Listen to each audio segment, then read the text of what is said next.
여러분 반갑습니다. 우리 비대면 예배가 2주째 지속되고 있습니다. 가정에서 온라인으로 예배에 동참하신 우리 모두에게 또 예배위원으로 예배당에서 함께 참여하는 우리 모두에게 하나님께서 큰 은혜를 허락할 줄로 믿습니다. 이제 우리 다 같이 한 마음으로 찬양함으로 하나님을 경배하도록 하겠습니다.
나의 왕, 나의 하나님, 만군의 여호와여, 주의 제단에서 참새도 제 집을 얻고 제비도 새끼들 보금자리를 얻었나이다.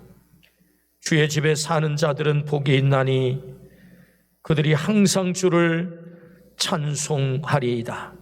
하나님은 영이시니 예배하는 자가 영과 진리로 예배할지니라. 아멘. 우리를 사랑하시는 아버지 하나님, 코로나로 인하여 우리는 함께 모여 예배드리지 못합니다.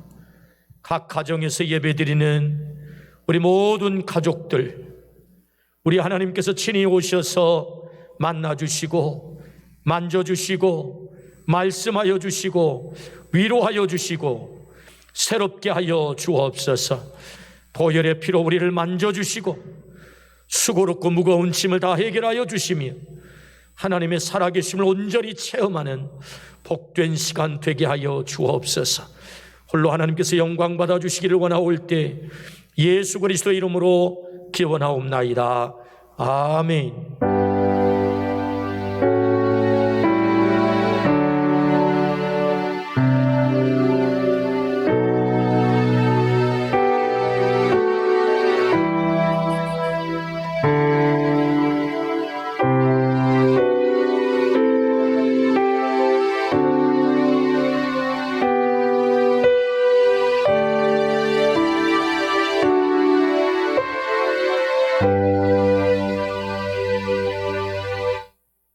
나는 전능하신 아버지 하나님, 천지의 창조주를 믿습니다. 나는 그의 유일하신 아들 우리 주 예수 그리스도를 믿습니다. 그는 성령으로 잉태되어 동정녀 마리아에게서 나시고 본디오 빌라도에게 고난을 받아 십자가에 못 박혀 죽으시고 장사된 지 사흘 만에 죽은 자 가운데서 다시 살아나셨으며 하늘에 오르시어 전능하신 아버지 하나님 우편에 앉아 계시다가 거기로부터 살아있는 자와 죽은 자를 심판하러 오십니다. 나는 성령을 믿으며 거룩한 공교회와 성도의 교제와 죄를 용서받는 것과 몸의 부활과 영생을 믿습니다. 아멘. 310장 찬양하겠습니다.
우리 성시교독은 60번입니다.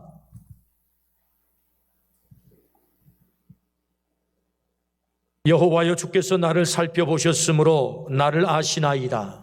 주께서 내가 앉고 일어섬을 아시고 멀리서도 나의 생각을 밝히 아시오며 나의 모든 길과 내가 눕는 것을 살펴보셨으므로 나의 모든 행위를 익히 아시오니 여호와여 내 혀의 말을 알지 못하시는 것이 하나도 없으시니이다. 내가 주의 영을 떠나 어디로 가며 주의 앞에서 어디로 피하리이까? 내가 하늘에 올라갈지라도 거기 계시며 스올에 내 자리를 펼지라도 거기 계시니이다. 내가 새벽 날개를 치며 바다 끝에 가서 거주할지라도 거기서도 주의 손이 나를 인도하시며 주의 오른손이 나를 붙드시리이다. 하나님이여 나를 살피사 내 마음을 아시며 나를 시험하사 내 뜻을 아옵소서. 내게 무슨 악한 행위가 있나 보시고 나를 영원한 길로 인도하소서. 아멘. 찬양과 영광을 받으시기에 합당하신 존귀하신 주님, 주님의 거룩하신 이름을 찬양합니다. 오늘도 주님의 백성들에게 복된 주의를 허락하시고 전염병으로 인한 환난 가운데서도 살아계신 하나님을 영과 진리로 예배하게 하시니 감사드립니다. 각자의 위치에서 정성을 다하여 드리는 우리의 예배를 기뻐 받아주시고 주님 홀로 영광 받으시옵소서. 예배 없는 우리의 일상은 죽은 생명이나 다름없습니다.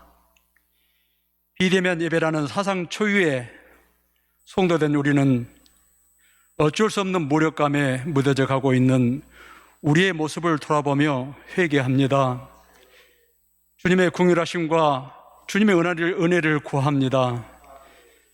주님의 은혜 아니면 살아갈 수 없는 우리들에게 성령님, 오늘 드리는 예배에 친히 임하셔서 사랑과 은혜와 감사, 소망이 넘치는 예배로 인도하여 주시옵소서. 민족의 설 명절을 맞이하여 사랑하는 가족과 이웃을 만나야 하는 이때에 우리 모두가 다시 한번 인내를 해야 하는 방역의 고비를 맞이하고 있습니다. 주님께서 친히 말씀으로 창조하신 우리 인간은 때때로 밀려오는 새로운 바이러스들에 의해 무력한 존재이지만 주님 지으신 신비한 면역력으로 잘 이기게 하셨음을 믿고 감사드립니다. 주님이시여 우리들을 불쌍히 여기시고 하루빨리 회복시켜 주시길 간절히 기도드립니다. 방역을 위해 애쓰는 국가의 각 기관과 의료진에게도 주님이시여 위로하여 주시고 그들의 수고로 인하여 하루빨리 일상으로 돌아갈 수 있도록 은혜 내려 주시옵소서. 우리 성도들 중 말로 다 표현할 수 없는 고통들이 있습니다. 주님은 아시지요. 주님의 뜻, 주님의 이끄심에 우리 모두는 순종할 수밖에 없지만 그러나 아직 미흡한 인간이기에 주님께 눈물로 소원하는 기도를 주님은 듣고 아시지요. 주님, 우리는 그저 주님 의지하며 감사드립니다. 우리 방림교회를 이끄는 김원웅 이 목사님을 더욱 축복하여 주시옵소서.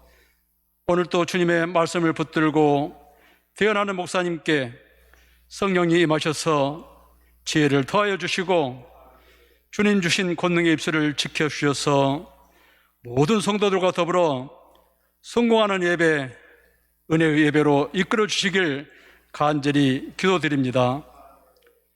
동역하는 부목사님과 모든 교역자에게도 각자 필요한 것들로 채워 축복하여 주시고 행복한 생김과 동역자로 지켜주시옵소서. 예배를 위하여 각자 허락하신 은사대로 찬양을 비롯한 교회를 섬기는 손길들 위해 어디서 무엇을 하든지 주님께서 주신 힘으로 죽게 하듯 주님의 마음을 나타내는 축복과 은혜를 허락하여 주실 줄 믿사오며 우리를 사망에서 구원하신 예수님 거룩하신 이름으로 기도드립니다. 아멘.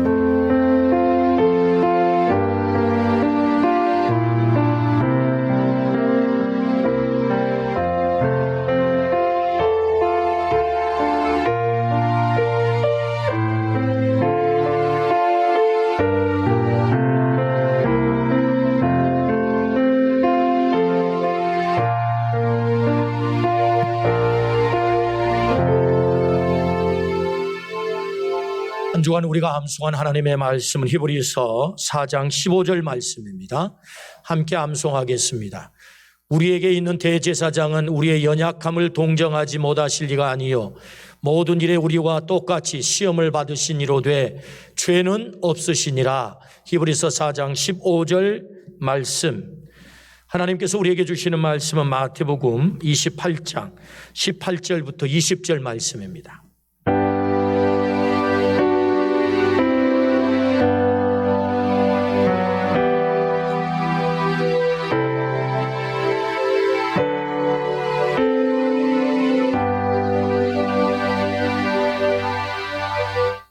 살아계신 하나님의 말씀입니다. 들을 때 주님의 음성으로 듣기를 축복합니다. 이제 경청하겠습니다.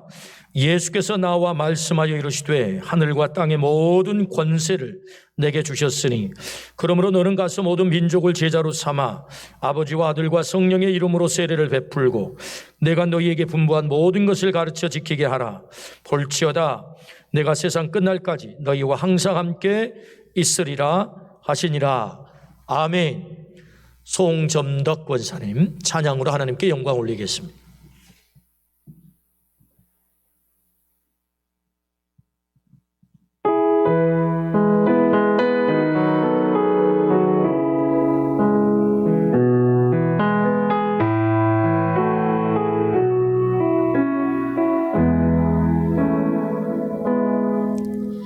그 선하님의 고요히 감싸요 그 놀라운 평화를 누리며 나 그대들과 함께 걸어가네 나 그대들과 하늘을 여네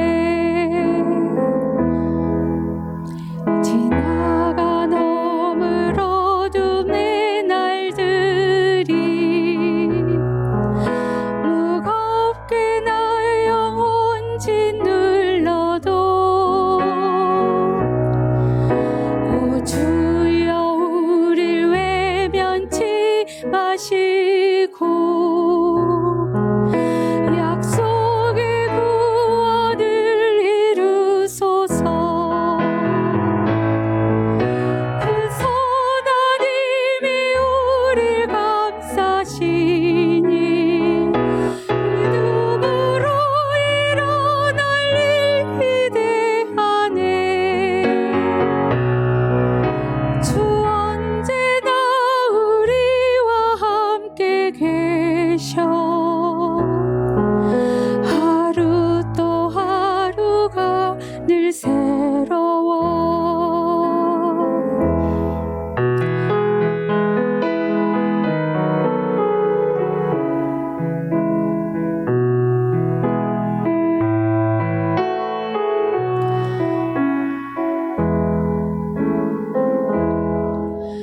주께서 밝힌 작은 촛불이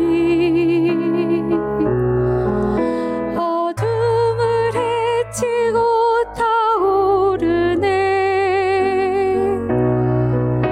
그 빛에 우리 모두 하나 되어 온 누리에 비치게 하소서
아멘. 우리 하나님께 영광의 박수 올리겠습니다.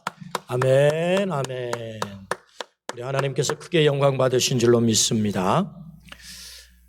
우리 교회 금년표가 박님너는 사명을 회복하라 라는 말씀입니다. 사명을 회복하라 표인데요. 사명은 우리가 존재하는 이유이지요. 사명을 잃어버린 순간 우리는 존재 이유가 사라집니다. 우리 교회의 사명은 무엇일까요? 오늘 본문은 예수님께서 교회의 사명을 정확하게 가르쳐 주시는 말씀입니다. 그 첫 번째는 제자로 살라 그렇게 말씀하세요. 오늘 마태복음 28장 19절에서 20절입니다. 그러므로 너희는 가서 모든 민족을 제자로 삼아 아버지와 아들과 성령의 이름으로 세례를 베풀고 내가 너희에게 분부한 모든 것을 가르쳐 지키게 하라. 볼지어다 내가 세상 끝날까지 너희와 항상 함께 있으리라 하시니라. 아멘. 예수님께서 떠나시면서 마지막 남기신 말씀이죠. 그래서 이 말씀을 더 그레이트 커미션, 위대한 위탁 혹은 위대한 사명 그렇게 부릅니다. 본문에는 중요한 동사 5개가 나오는데요. 가서, 제자로 삼아, 세례를 베풀고, 가르쳐, 지키게 하라. 5개의 중요한 동사들이 나오는데 그 가운데 핵심 동사는 마테튜오, 제자로 삼아 이 동사입니다. 제자 삼기 위해서 가야 하고, 제자 삼기 위해서 세례 베풀어야 하고, 제자 삼기 위해서 가르쳐야 하고, 제자 삼기 위해서 지키게 해야 합니다. 제자 삼아, 마테튜오 이 단어가 핵심 단어인데요. 예수님의 마지막 말씀은 결국 제자 삼아라 그런 말씀이죠. 제자 삼는다는 말씀은 제자로 살라라는 말씀입니다. 교회의 사명은 제자로 사는 것이다.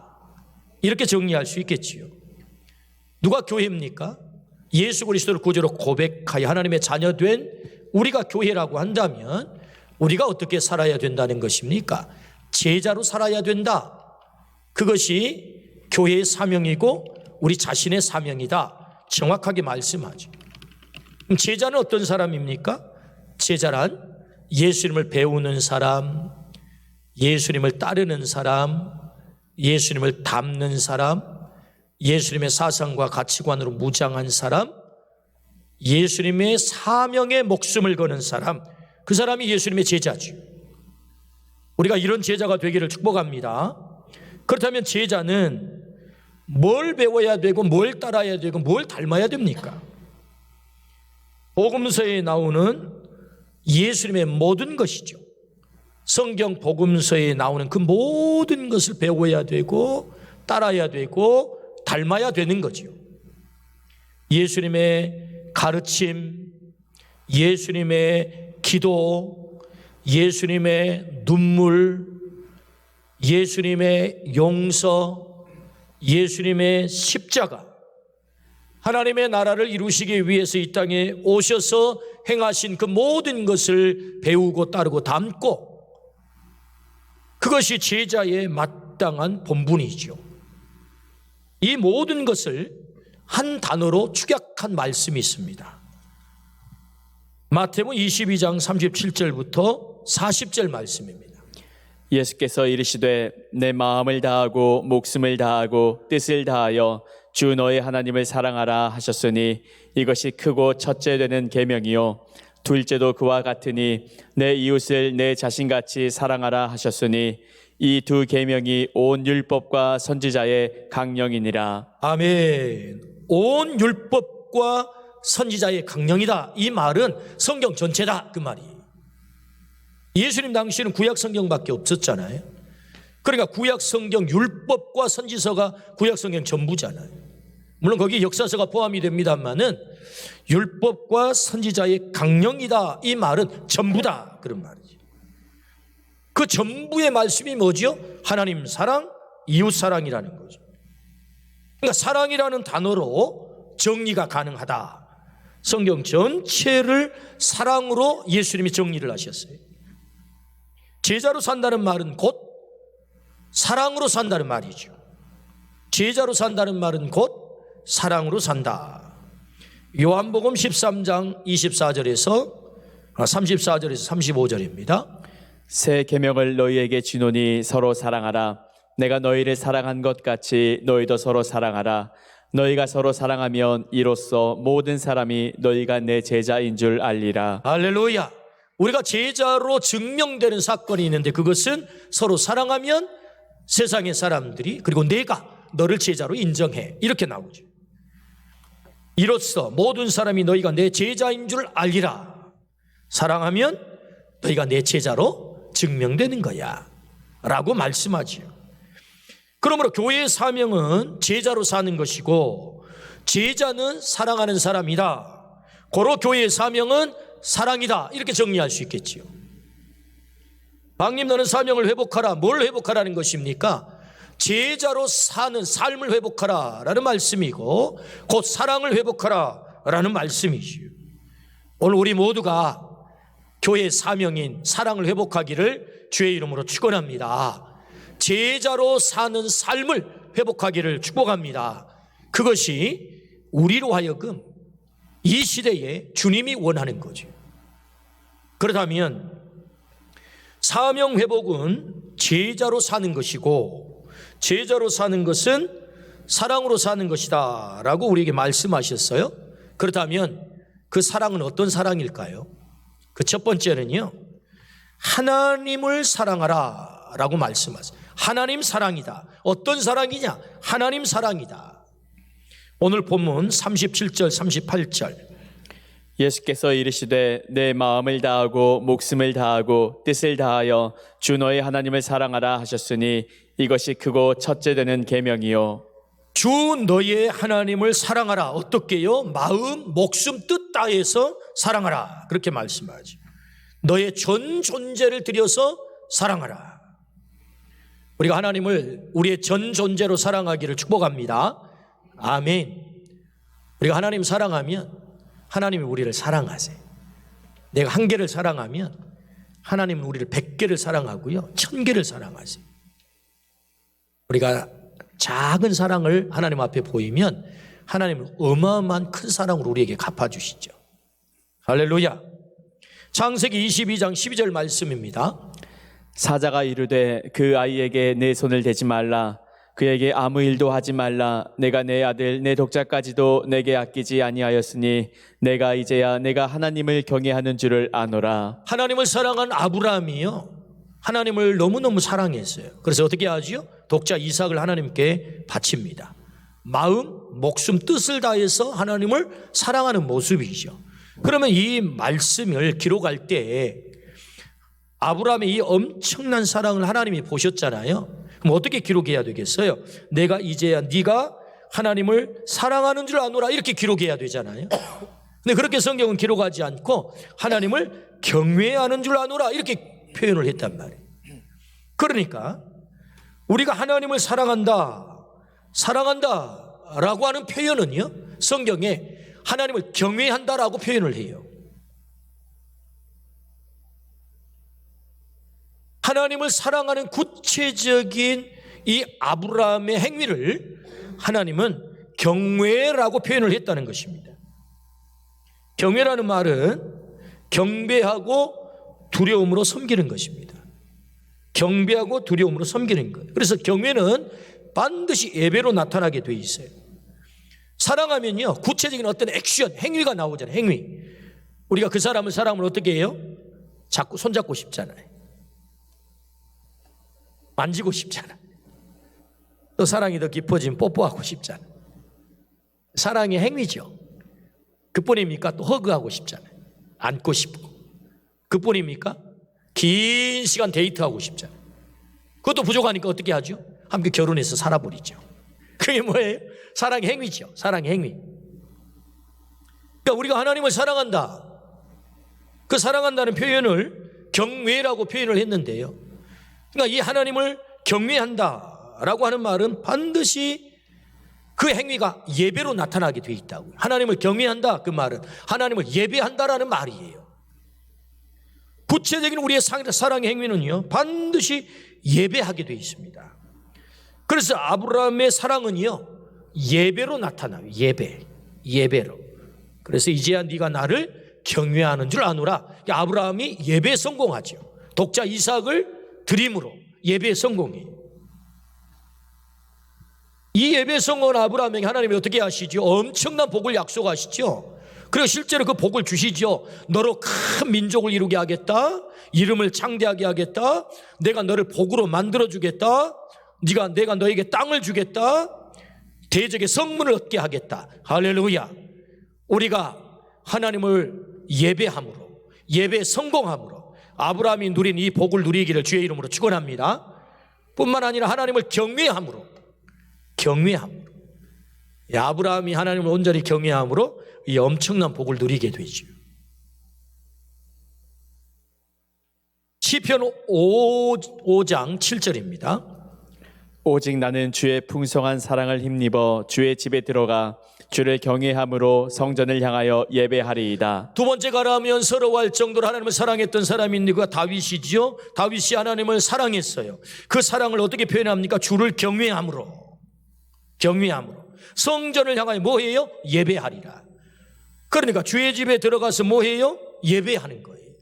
그게 뭐예요? 경외예요. 시편 34편 9절입니다. 너희 성도들아 여호와를 경외하라. 그를 경외하는 자에게는 부족함이 하나님 없도다. 경외하면 하나님께서 부족함이 없이 만족하게 채워주겠다 약속하셨어요. 하나님 사랑하면 우리를 만족하게 채워주신다. 시편 145편 19절.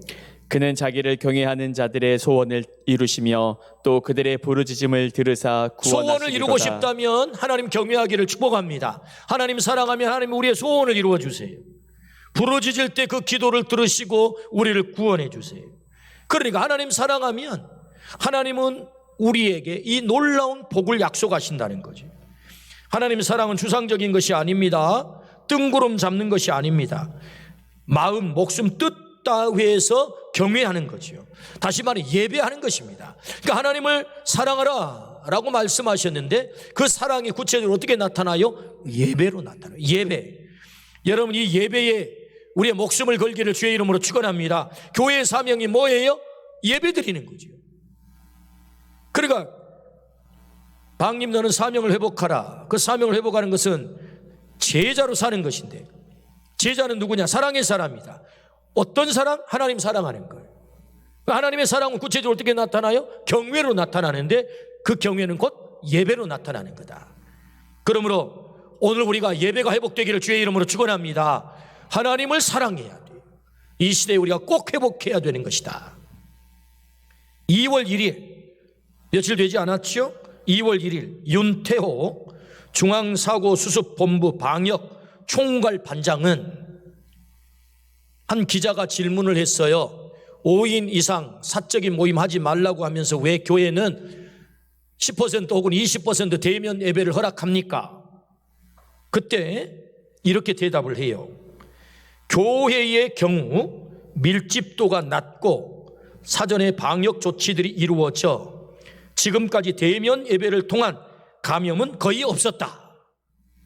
밀집도를 유지하고 방역 수칙을 준수한다면 대면 예배 자체가 감염 위험도가 높은 행위는 아니라고 판단했다. 그래서 허락한 것이다 라고 얘기를 했어요. 여러분 이거 교회가 한 얘기가 아니고요. 방역 당국에서 책임자가 한 얘기입니다. 이어서 윤 반장은 문제는 예배 이후 식사 모임이라든지 폐쇄된 모임에서 환자 수가 나오고 있다 때문에 그러한 모든 모임은 금지했다라고 대답을 했어요. 이 얘기는요, 우리가 대예배 이렇게 거리 유지해서 방역하고 앉아서 예배 드리면 별로 위험이 없다 그런 말입니다. 방역 당국이 파악한 것처럼 거리 유지와 방역을 철저히 하면 대면 예배가 위험한 것이 아니다라는 얘기죠. 비대면 예배가 어쩔 수 없는 최후의 수단이지만 코로나 바이러스 사태가 터지면서 대면이든 비대면이든 예배 드리지 않는 성도들이 약 30%가 돼요. 우리 방림교회 통계를 내보았더니 우리 교회 가족들이 약 한 1,300 되는데 약 400명이 거의 1년 동안 예배를 안 드린다는 거예요. 이거 굉장히 심각한 거거든요. 왕님 너는 사명을 회복하라 이 표를 왜 주셨겠어요? 우리가 하나님 사랑 회복해야 돼요. 그 사랑이 구체적으로 어떻게 나타난다고요? 예배로 나타난다고. 그러니까 예배가 회복돼야 되는 거죠. 예배가 회복돼야 됩니다. 마음과 목숨과 뜻을 다해 하나님 사랑해야 되고요. 예배해야 됩니다. 예배하는 일에 더 적극적으로 참여해서 함께 모여서 예배를 드리거나 또 예배 드리지 그렇게 함께 모여서 예배 드리지 못하면 비대면이라도 가정에서 반드시 예배해야 돼요. 반드시. 그래서 대면이 됐든 비대면이 됐든 아마 당국에서는 2월 10일까지 비대면 지침을 내렸기 때문에 2월 10일이 지나면 다른 또 조치가 나오겠습니다만은 혹 10% 혹은 20% 30% 제한적이지만 그런 허락이 나올 때는 사모함으로 나와서 예배해야 돼요. 예배가 회복돼야 되거든요. 또 가정에서도 철저하게 또 용기를 내야 됩니다. 용기를. 하나님 사랑하라. 하나님 사랑의 구체적인 행위는 하나님을 경외하는 것이고 그 경외는 반드시 예배가 따르는 것이다. 예배. 그러므로 우리가 하나님을 뜨겁게 사랑하셔서 아브라함이 누렸던 복과 다윗이 누렸던 복을 우리 모두가 누리기를 축복합니다. 아멘. 두 번째 사랑은 어떤 사랑입니까? 제자로 사는 것은 사랑하며 사는 것인데 이웃을 사랑하라 그렇게 말씀하세요. 이웃을 사랑하라. 오늘 39절입니다. 둘째도 그와 같으니 내 이웃을 내 자신같이 사랑하라 하셨으니. 제자는 사랑의 사람입니다. 하나님 사랑, 이웃 사랑이지요. 하나님 사랑과 이웃 사랑은요 둘이 아닙니다. 사실 하나입니다. 하나. 요한일서 4장 20절에서 21절 말씀을 읽어보실까요? 누구든지 하나님을 사랑하노라 하고 그 형제를 미워하면 이는 거짓말하는 자니 보는 바 그 형제를 사랑하지 아니하는 자는 보지 못하는 바 하나님을 사랑할 수 없느니라. 우리가 이 계명을 주께 받았나니 하나님을 사랑하는 자는 또한 그 형제를 사랑할지니라. 하나님 사랑하면 반드시 그 형제를 사랑한다. 형제 하나님 사랑한다 해놓고 형제 사랑하지 않으면 뭐냐? 그 거짓말하는 거다. 그런 말씀이죠. 그러니까 이 사랑이요 둘이 아니다. 하나님 사랑과 이웃 사랑은 뭐냐? 하나다. 하나. 두 개가 아니다. 그렇다면 이웃 사랑은 어떻게 하는 것이죠? 이웃 사랑 어떻게 해야 되는 것입니까? 오늘 본문 19절입니다. 그러므로 너희는 가서 모든 민족을 제자로 삼아 아버지와 아들과 성령의 이름으로 세례를 베풀고. 할렐루야. 제자 삼는 거예요. 이웃 사랑, 구체적으로 이웃 사랑은요 제자 삼는 거예요. 제자 삼기 위해서 어떻게 해야 되죠? 가서 뭘 가지고? 복음을 가지고 가서 전해야죠. 근데 복음을 가지고 간다고 해서 그 복음을 받아들입니까? 다 받아들입니까? 그렇지 않아요. 이 복음은요 너무너무 귀하기 때문에 이 최고의 선물, 이 복음이 전해질 때는 이 복음을 포장한 포장지가 중요해요. 그 포장지가 뭐냐? 사랑이라고 하는 포장지예요. 사랑이라고 하는 포장지다. 코로나 사태로 복음 전도 생태계가 다 깨졌습니다. 코로나 전국에 교회를 향하여 신랄하게 세상이 비난합니다. 저는 어느 방송에서요 교회 하면 지긋지긋하다라는 정말 제 가슴에 비수를 박는 말을 들었어요. 제가 얼마나 가슴이 아팠는지 몰라요. 막 가슴이 찢어졌어요. 교회 하면 지긋지긋하다. 이 코로나 전국에 또 정인이 사건까지 겹쳐가지고 그 정인이 사건에 연루되어 있는 사람이 또 모모한 크리스찬들이었다고 해요. 그러니까 정말 세상 사람도 하기 힘든 그런 잔혹한 일을 소위 말하면 교회를 다닌다고 하는 사람이 저지름으로 해가지고 세상 사람들이 교회를 신랄하게 비난하는 거예요. 지긋지긋하다. 또 코로나 감염자가 막 교회에서 나오니까 또 그것이 막 이렇게 크게 방송이 되니까 이게 막 교회 혐오증이 생겨가지고 그래서 막 지긋지긋하다라고 정말 가슴 아픈 얘기를 해요. 물론 억울한 것도 있어요. 교회가 언론이 너무나 편파적으로 교회를 탁게 삼아서 과도하게 공격하는 부분이 없지 않아 있습니다. 형평에 맞지 않게 없지 않아 있어요. 그러나 대부분의 교회가 방역을 철저히 하고 몇 교회가 문제가 되어서 이 8만 교회가 다 욕을 먹고 있는 것입니다. 그럼에도 불구하고 교회는요, 죄송하다고 말해야 돼요. 죄송하다. 이웃이 불안해하지 않도록 더 배려했어야 되는데 배려하지 못한 우리의 사랑 부족함 때문에 죄송하다고 말해야 돼요. 어렵게 이웃을 향한 교회의 사랑이 더 필요하거든요. 이웃을 생각하는 마음이 더 커야 합니다. 하나님 사랑과 이웃 사랑의 조화가 잘 이루어져야 되죠. 우리가 정말로 열심히 모여 예배하는 것이 하나님 사랑이라고 한다면 그 사랑이 거기서 끝나서는 안 되고 그것이 이웃 사랑으로 흘러가야 되는데 그 이웃 사랑이 흘러가는 게 뭐예요? 이웃을 배려하는 거죠. 불안해하는 이웃. 세상을 향해서 교회가 어떻게 그러면 대처할 것이냐? 그 사랑이 구체적으로 나타나야 되죠. 그래서 그 사랑이라고 하는 포장지에 복음이 쌓여서 들어갈 때 그래서 그 복음을 받게 된단 말이죠. 복음이 효과적으로 전해지게 된다. 복음이 사랑의 포장지에 쌓여서 가야 된다. 그것을 주님이 우리에게 가르쳐 주시는 거거든요. 그러므로 어떻게 이웃을 사랑할 수 있습니까? 가서 제자를 삼는 것이, 그래서 그 영혼을 건지는 것이 이웃, 진정한 이웃 사랑인데, 그렇게 하기 위해서 복음을 들고 갈 때 사랑이라고 하는 포장지로 싸서 가야 되는데 지금 우리가 그걸 못하고 있단 말이죠. 그걸 못하고 있단 말이에요. 그러므로 우리가 이웃 사랑하는 이 사랑을 오늘 우리가 회복해야 될 줄로 믿습니다. 박님 너는 사명을 회복하라, 그 말은 이웃 사랑을 회복하라, 그 말이 우리 교회 뭐 여러 교회들이 많지만 우리 교회가 누굽니까? 우리 자신이 그 이웃 사랑, 우리 모두가 이 이웃 사랑을 회복하기를 주의 이름으로 축원합니다. 아멘. 그래야 제자 삼는 일을, 제자로 사는 일을 감당할 수 있다는 거죠. 로마가 복음화된 것은 카타콤에 숨어 예배하던 그리스도인들 때문입니다. 이 그리스도인들이 정말 예배를 드릴 수 없어서 무덤 카타콤에 숨어들었지요. 그런데 그들이 무덤 카타콤에 숨어서 예배만 드리는 거 아니에요. 그들은 밤에 모르게 지상으로 나옵니다. 왜 나옵니까? 식량도 가져가야 되고 물도 가져가야 될 것 아니에요. 필요한 물품도 가져가야 될 거다. 그리고 공급을 받으려고 그들이 지상에 모르게 나오지만 그것만을 위해서 나온 게 아니었어요. 그들은 그 밤에 지상에 나와가지고 어려운 사람을 찾아가서 그 어려운 사람을 도운 것입니다. 식량을 갖다가 주고 병자들을 돌보고 오히려 자신들도 어렵지만 지상에 나와가지고 그 어려운 사람들을 예수님의 사랑으로 그들을 돌본 거예요. 이 사랑이 그들에게 스며들기 시작한 것입니다.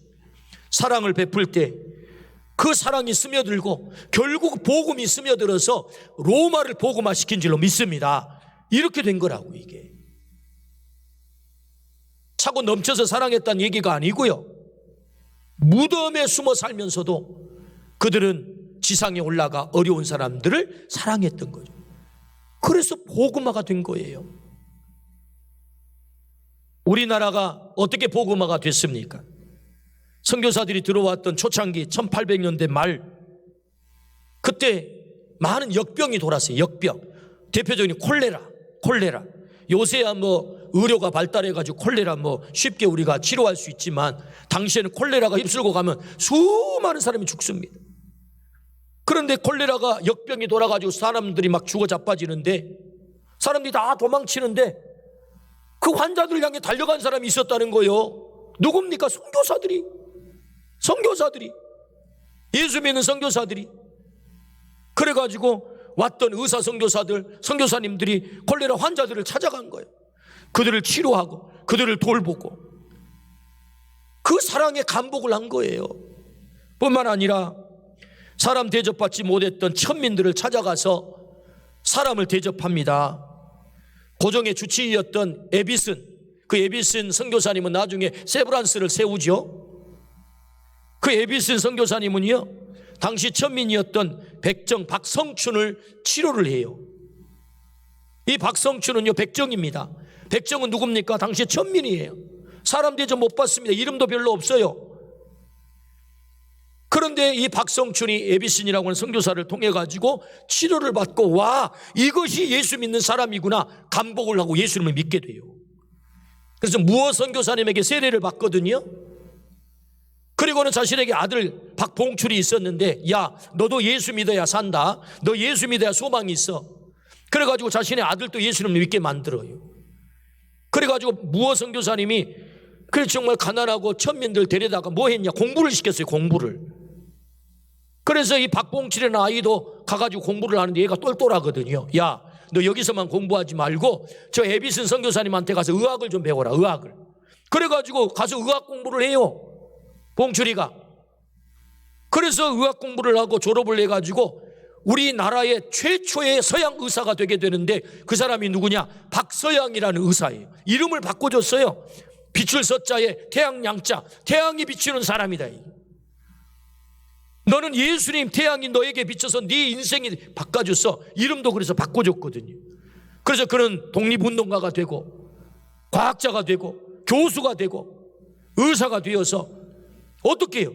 사랑이, 우리나라 초창기 선교사들이 들어와서 그리스도인들이 사람 대접받지 못하던 백정들을 찾아가가지고 사람 대접을 하고 그들을 가르치고 그 사랑에 감복을 했던 사람들이 한 사람 두 사람 예수님을 믿기 시작했단 말이죠. 할렐루야. 뭐죠? 사랑이죠. 이웃사랑, 이웃사랑. 그래서 우리나라가 복음화가 된 줄로 믿습니다. 아멘. 사랑의 보자기 뭐가요? 복음이 쌓여서 들어온 거죠. 왜 이웃사랑해야 됩니까? 그 사람을, 영혼을 건지기 위해서, 제자 삼기 위해서. 사랑의 보자기에 쌓이지 않으면 그 복음이 전해지지가 않아요. 오늘 세상이 왜 교회를 신랄하게 비난합니까? 제발 좀 사랑의 보자기에 너희 복음을 좀 얘기해 다오, 그 얘기 아닙니까? 예수만 말하지 말고 예수님이 보여줬던 그 사랑을 아울러 좀 보여주면 좋겠어.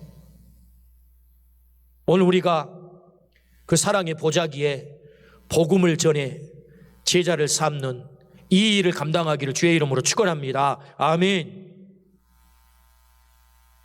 서서평 선교사님의 선교 이야기는 들어도 감동이죠. 그의 삶의 모토가 있었대요. 성공이 아니라 섬김. 그의 삶의 모토는 성공이 아니라 섬김. 1912년 32살 나이 처녀의 몸으로 우리나라에 선교사로 들어오세요. 그리고 22년 동안 자신의 이름도 쉐핑에서 서서평으로 이름을 바꾸면서 조선 여자처럼 똑같이 치마 저고리를 입고 고무신을 신고 사셨어요. 그리고는 무려 14명의 고아들을 자신의 양자로 입적을 하고 그 가운데는 한센시병 환자도 있고 그들을 자식으로 길렀던 거예요. 전혀 몸으로. 그리고 38명의 과부를 거뒀다고 해요. 그리고는 그가 54살 나이에 안타깝게도 세상을 떠나 천국에 가게 되는데, 남겨놓고 가신 것이 반뇨, 담뇨, 반장, 공존 7전, 강냉이 2호, 그것이 전부였대요. 죽은 사인, 영양실조. 왜? 사랑하다. 모든 것을 주고 사랑하다.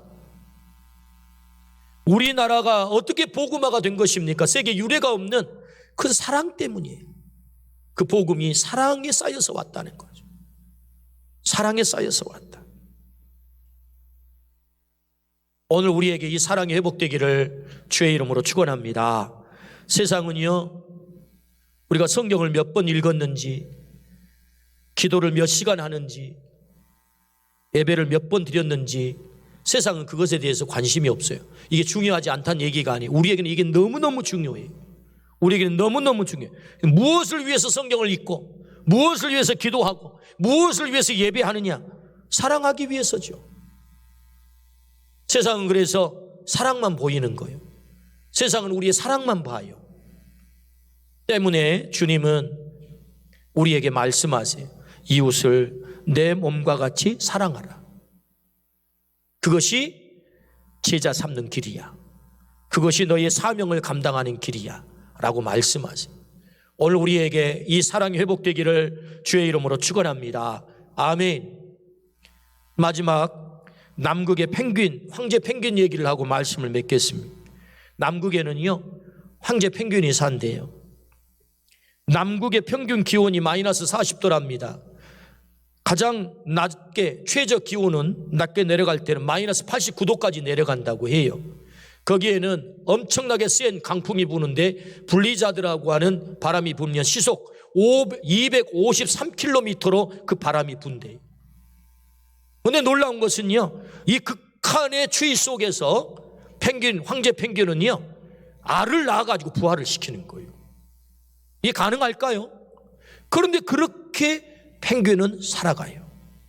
어떻게 펭귄이 그 극한의 상황 속에 새끼를 부화시키고 생존할까? 그 비결이 뭘까? 사람들이 궁금해가지고 연구하기 시작했어요. 봤더니요, 암컷 펭귄이요 알을 낳으면요 그 알이 땅바닥에 떨어지면 바로 얼어버립니다. 얼어버려. 그러니까 알을 낳아가지고 어떻게 하냐? 바로 수컷 발등 위에다가 알을 얹어요. 에? 그러면 순놈은요 그 알을 받아가지고 펭귄 발이 짧잖아요. 조그마잖아요. 그 위에다가 얹고는 자기 가슴털로 배털로 그 알을 덮어요. 무려 2개월 동안. 알이 있으니까 뭐 제대로 움직이겠어요? 그리고 새끼가 부화를 하면 그 새끼가 털이 없잖아요. 그 새끼가 어느 정도 털이 자라가지고 추위를 이길 때까지 가슴털로 품고 있는 그게 또 2개월이에요. 그러니까 4개월 동안 이 펭귄 아빠는요 아무것도 먹지 않고 눈만 찍어가지고 수분을 공급받고는 그대로 그 아기의 알을 품고 부화를 시키는 일을 하는 거예요. 정말 눈물겨운 펭귄 아빠의 사랑이죠. 엄마는 뭐 하냐? 고기 먹으러 갔어요. 고기 먹으러. 고기 먹으러 갔어요. 그 아빠가 그렇게. 그런데 혼자만 그렇게 해서 새끼를 부화시켜서 양육하는 게 아니에요. 그 혼자 그렇게 동떨어져 있으면 그 죽어요. 너무 바람도 세고 너무 추우니까. 그럼 어떻게 하느냐? 수백 마리, 수천 마리가요 황제 펭귄이 한 덩어리가 돼요. 한 덩어리. 빽빽하게 밀집해서 한 덩어리가 돼요. 그런데 또 한 덩어리가 됐지만 맨 간은요 너무 추워요. 안 하고 10도 차이가 난대. 10도. 그러니까 또 죽어요. 그 어떻게 하느냐? 이 펭귄들이 허들링을 해요. 허들링. 허들링이라고 하는 것은 한 자리에 계속 있는 게 아니고 계속 도는 거예요. 안에 있는 놈은 밖으로 나오고 밖에 있는 놈 추위에 밖에 있는 놈은 안으로 들어가서 온도를 유지하는 거죠. 계속 허들링을 하면서 4개월 동안 그렇게 알을 품고 알을 부화시키고 그러면서 그 엄청난 253km의 블리자드가 불어도 그들이 견디는 거예요. 마이너스 89도가 찾아와도 견디는 거예요. 그래가지고 펭귄이 부화를 시켜서 육아를 하는 것입니다. 뭐죠? 사랑이죠. 만약에 이 가운데 힘센 놈이 나 밖에 안 나갈 거야. 나 이 중심이 좋아. 나 여기 따뜻하거든. 내가 왜 저 추운 밖에까지 가냐? 야, 니네가 거기 있어. 만약에 한 놈이라도 그렇게 하면 전부 공멸합니다. 공멸. 이 허들링을 중단하는 순간 공멸해요. 누구라고도 할 것 없이 다 이렇게 안에 있었던 놈은 밖에 나가고 밖에 있었던 놈은 안으로 들어가요. 세상이 춥습니다. 코로나로 우리 세상이 너무너무 추워졌어요. 이 추운 때 교회는 어떻게 세상을 사랑해야 됩니까? 우리가 추위, 그 외벽으로 나가야죠. 외벽으로 나가야 돼요. 중심에서, 교회가 중심에서 정말로 이웃을 사랑하기 때문에 그 추위가 있는 곳으로 우리가 나가야죠. 우리가 우리를 주장하지 말고. 그것이 오늘 이 시대에 교회가 이웃을 사랑하는 방법이다. 이웃을 사랑하는 방법. 우리가 앞장서서 추위를 맞으며 복음을 전하게 되면 이때야말로 이웃을 사랑하고 회복해야 될 때이기 때문에 우리는 비로소 복음을 전하게 되는 거죠. 그 사랑을 회복했을 때. 때문에 우리 주님은 말씀하세요. 내 이웃을 내 몸과 같이 사랑하라. 어떻게 해요? 우리의 말에 사랑을 담아서, 우리의 말에 사랑을 담아서, 우리의 표정에 사랑을 담아서, 우리의 손에 사랑을 담아서, 우리의 가슴에 사랑을 담아서 예수님의 그 십자가의 사랑을, 원수들이 예수님께 십자가를 지울 때 대항하지 않잖아요. 십자가를 져버리자. 오늘 세상이 교회를 비난해도 그 십자가를 지고 우리가 추운 외벽으로 나가야죠. 외벽으로. 그것이 이웃사랑이다. 이웃사랑.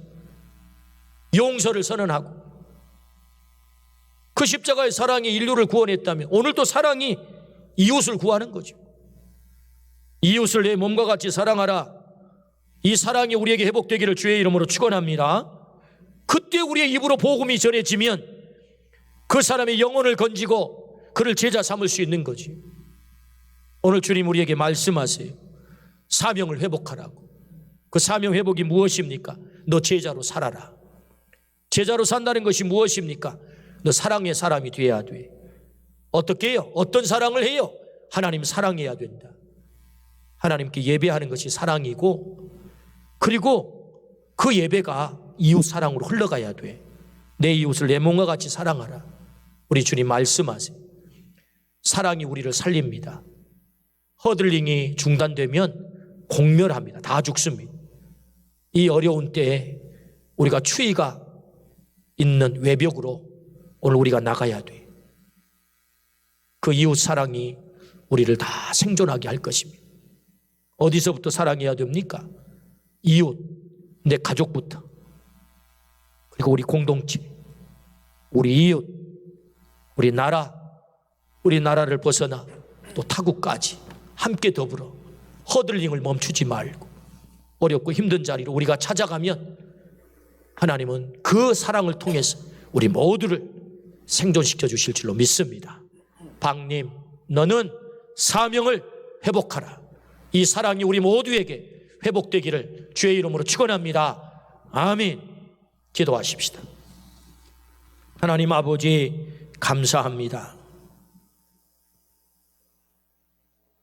제자로 살라 우리 주님이 말씀하십니다.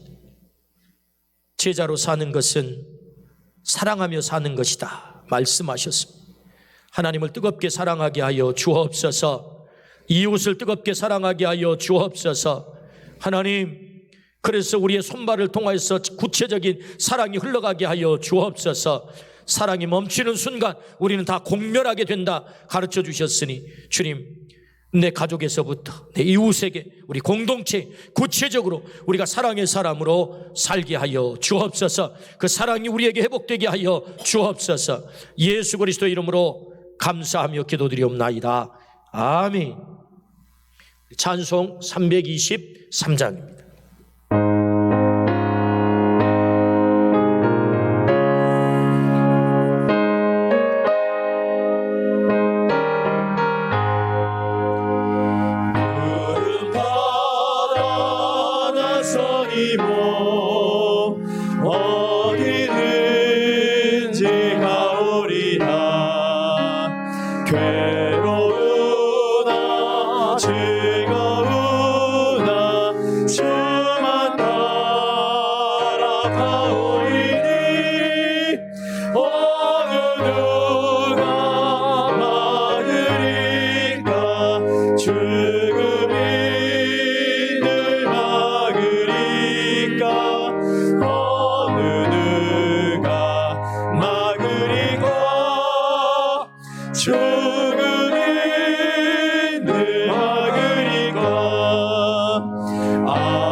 몸에 지닌 것도 아낌없이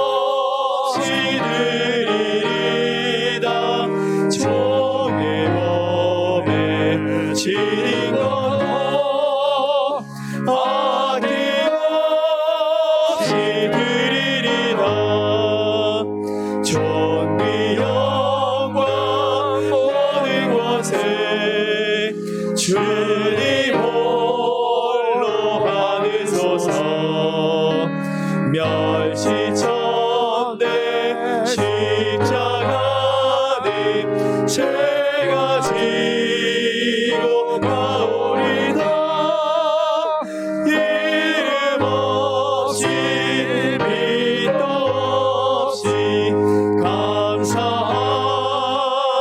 섬기리다 이름 없이 빛도 없이 감사하며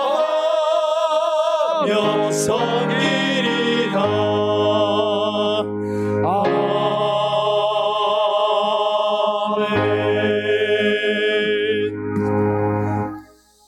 만물이 주에게서 나오고 주로 말미암고 주에게로 돌아갑니다. 주여, 모든 것은 하나님께로부터 왔나이다. 우리는 하나님께로부터 받은 것을 하나님께 바치나이다. 드린 예물과 우리의 몸을 하나님 앞에 올리도록 하겠습니다.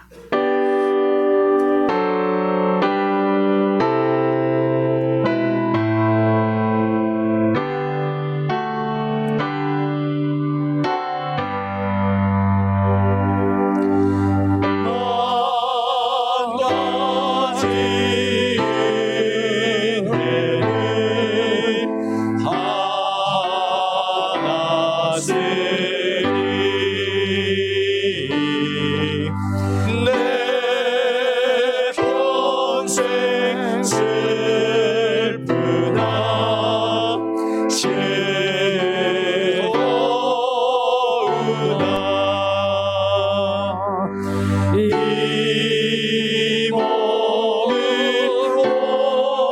온전히 주님께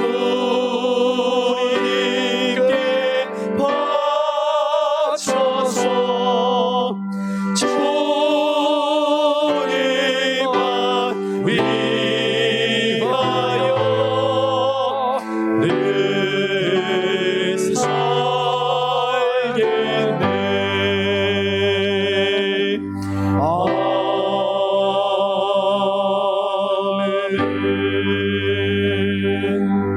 우리에게 날마다 은혜와 복 주시기를 좋아하시는 아버지 하나님, 하나님 베풀어 주신 그 은혜가 너무 크고 감격스러워 아름다운 예물을 구별하여 주 앞에 올려드립니다.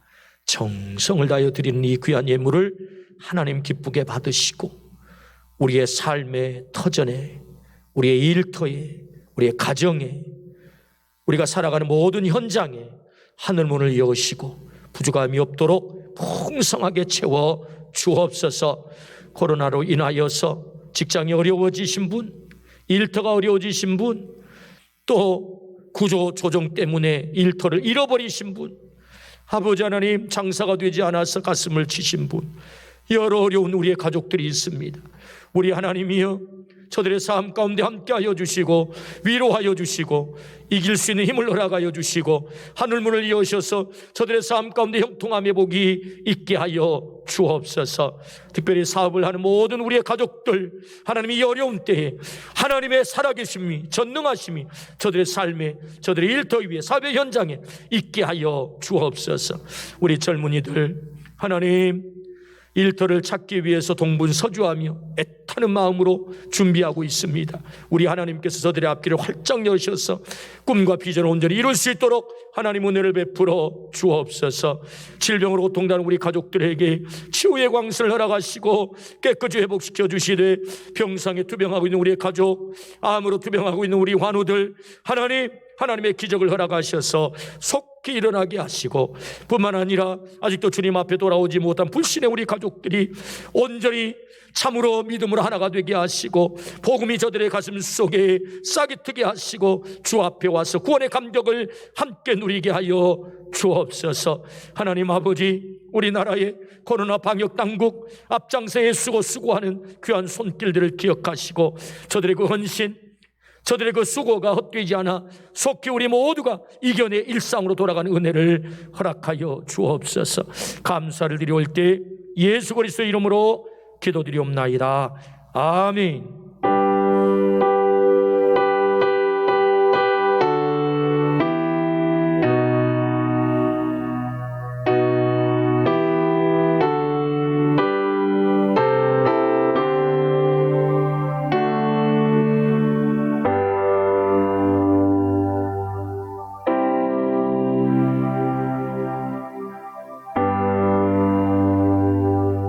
아멘. 자리에 앉겠습니다. 교회 소식 듣겠습니다. 2월 10일까지 비대면 그렇게 지침이 내려왔는데 아마 이제 조정이 되지 않겠나 싶습니다. 기대하기는 다음 주에는 우리 예배당에서 함께 모여서 대면으로 함께 예배할 수 있도록 그렇게 되기를 소망해 봅니다. 또 목회 서신으로 변화된 상황에 대해서는 이렇게 알려드리도록 그렇게 하겠습니다. 모든 예배가 온라인으로 중계가 됩니다. 그래서 꼭 예배 드리는 일 빠지지 않도록 열심으로 하나님을 예배해서 오히려 우리의 믿음이 정금처럼 나올 수 있도록 꼭 그렇게 해주시고, 또 교회 학교 자녀들을 둔 부모님들은 각별히 신경을 써서 우리 자녀들이 믿음 잃지 않도록 그렇게 해주시기를 바랍니다. 또 우리가 봉헌은 온라인 헌금으로 다 참여할 수 있습니다. 장학생 추천은 다음 주까지, 또 상반기 교회학교 교사 세미나를 계획했습니다. 2월 10일부터 3월 13일 토요일 3번, 주일 1번. 상황이 여러 상황이 바뀌게 되면 그에 걸맞게 또 온라인으로도 진행을 할 테니 꼭 우리 선생님들은 전부 참여하실 수 있도록 그렇게 해주시기를 바랍니다. 우선 어쨌든 거리 유지를 위해서 이 교사대학을 진행을 하도록 하겠습니다. 또 제 신방은 당분간은 중단하도록 그렇게 하겠고요. 선교 강단 꽃 헌신은 김남조 성도님과 윤경림 권사님, 김준석 집사님, 김오래 권사님 가정에서, 또 이지우 우리 정영금 권사님, 이명호 집사님 딸이죠. 등려를 했습니다. 축하드리고요. 또 신명호 청년 우리 신영 장로님 아들인데 CM 충무종합병원의 정형외과 과장으로 발령이 났고, 또 이지혜 청년은 우리 청년부에 우리 소속한 청년인데 초등 축주교사 임용 합격을 했습니다. 축하드립니다. 또 환우들 이렇게 계세요. 서로 위로해 주시기를 바랍니다. 우리 옆에 분들하고 인사 한번 하시겠습니다. 사명을 회복합시다. 사명을 회복합시다. 한 번 더 인사합니다. 제자로 삽시다. 제자로 삽시다. 할렐루야. 일어나셔서 마지막 찬양하고 돌아가겠습니다.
우리의 기적 되시는 예수 그리스도의 은혜와 하나님 아버지의 놀라우신 사랑과 성령의 감동 감화 교통하심이, 너는 사명을 회복하라, 주 말씀을 듣고 제자로 살며 사랑의 사람으로 살아 하나님을 사랑하고 이웃을 내 목숨처럼 사랑하기로 결정하고 돌아가는 우리 모든 가족들, 그리고 아름다운 빛고울 땅 조국 땅 코로나로 고통당하는 모든 이웃들 위해 영원한 복을 함께 계시기를 간절히 축원하옵나이다.